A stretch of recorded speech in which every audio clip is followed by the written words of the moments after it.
up, tribe? I hope you're having a happy hair day. Hey, man, this might be one of the most honest things that I talk about with you guys. I'm actually going to open up my heart.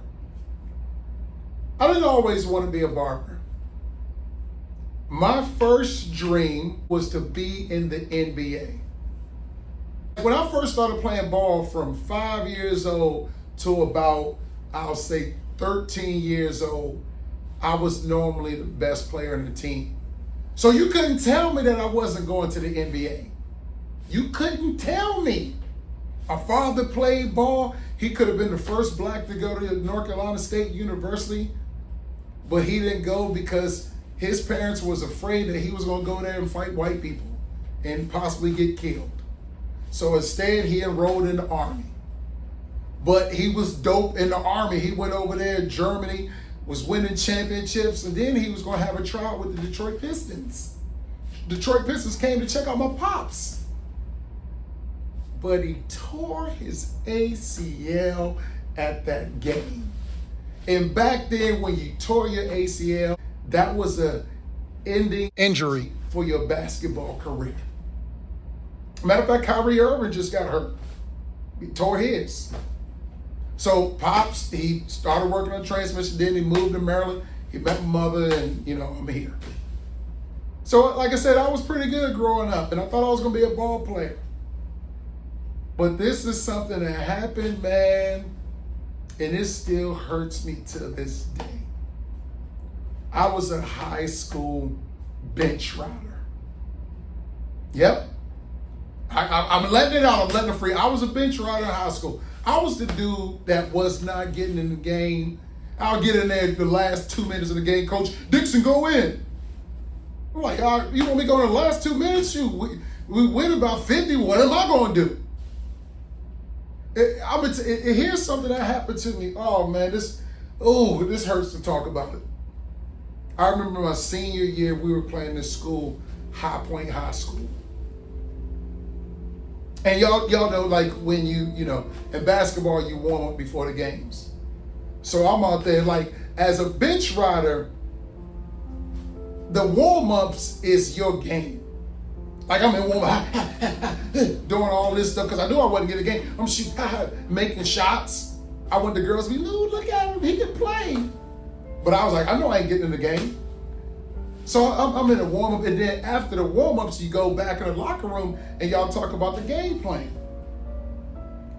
So we go in the locker room, and I remember my boy Mario, he was one of my best friends on the team. Mario left his jersey at home. I was like, oh man, I don't have my, Mario left his jersey at home.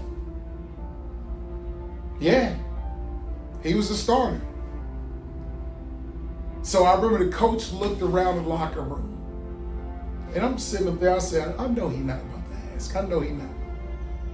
And I remember Coach Lou Wilson looked around. And he was looking like, he looked around, he was like, all right, well, Big Jim, you gonna get in the game? How are you gonna get in the game?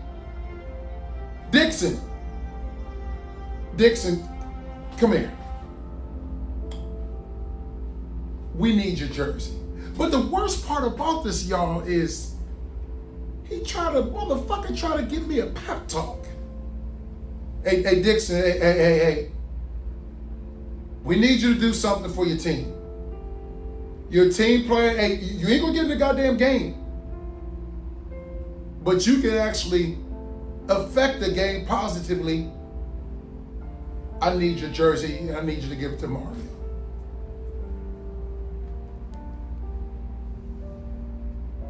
Do y'all know how much that hurt me? I had to take off my jersey in front of the whole team. It was humiliating. And I'm taking the jersey off like I'm a stripper that hates her job. It's the first day and I handed it over to my boy Mario. And Mario he took the jersey, but he felt so bad for me. He was one of my best friends on the team. I handed him the jersey, he couldn't even look at me. Put that jersey on. And Mario went out there and he scored 35 points. He played a good game. And I remember the next day, I looked in the newspaper and it said Dixon 35 points. So I'm like, hey, I was sad but happy at the same time. My name was in the paper, 35 points. As a matter of fact, I got that article to this day and I show my daughters. I'm like, yo, look how good your dad was. He scored 35 points in the game.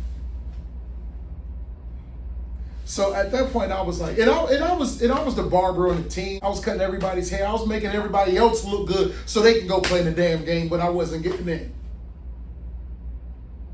I was a bench rider. I'm cutting everybody's hair. I remember they used to have signs, put Garrick in the game. They walk around, put Garrick in the game. Coach look at me, he ain't put me in the damn game.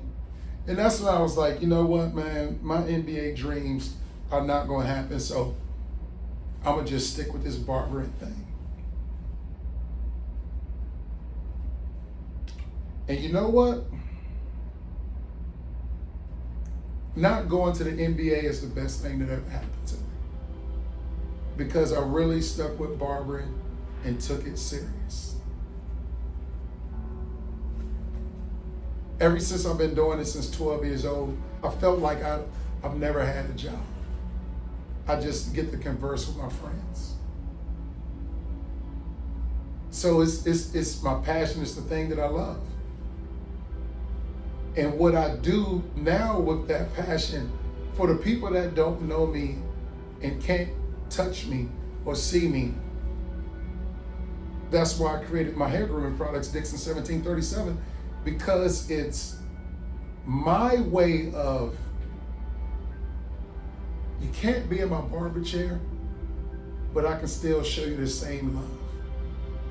And I can show you that love through my hair grooming products and bringing out the best in making you feel good.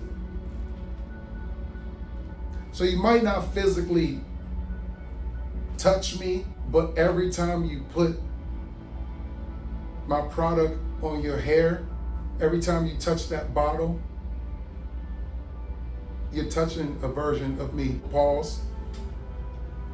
But that's just the way it is. But yeah, man, I don't know if there's any other bench riders out there, but I was one. I was a high school bench rider. And that's why I'm a big fan of basketball now, because there's a little hole in my heart that I didn't make it, and it hurts, but I'm okay with how I am now. I'm okay with the way things turned out. And if you're going through this, and if there's something that you really wanted to be or you didn't achieve it, don't hold on to it. It could be a little piece in your heart, but I guarantee you, what you're doing today is enough. I'll see y'all in the next video. Ciao.